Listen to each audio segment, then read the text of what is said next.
உன்னை குறித்து ஒரு மனிதன் தவறாக பேசும்போதோ, உன்னை குறித்து ஒரு மனிதன் தீயதாக பேசும்போதோ, அல்லது உன்னோட ஒரு மனிதன் சண்டை போடும் போதோ, அல்லாஹ்விடத்தில் அதை ஒப்படைச்சிரு. ஒருவேளை அதில் உண்மை இருந்தால் அவர் பேசுவதில் அல்லாஹ்விடத்தில் நீ தௌபா செய்து கொள். தௌபா செய்து கொண்டு நீ பாவ மன்னிப்பு கேட்டதற்கு பிறகும் உன்னை பற்றி மனிதர்கள் தவறாக பேசினால் அது அல்லாஹ்விடம் இருந்து வரக்கூடிய சோதனை. அதில் பொறுமையாக இருந்தான். சுப்ஹானல்லாஹ், எவ்வளவு பெரிய அறிவுரை பாருங்க.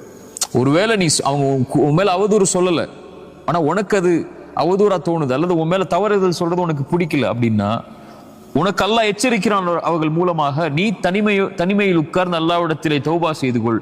அதற்கு மேலும் உன் மானம் கண்ணியம் இழக்கப்பட்டால் அது அல்லாஹ்விடமிருந்து வரக்கூடிய சோதனை. பொறுமையோடு அல்லாஹ் அதிலிருந்து உனக்கு விடுதலை தருவான்.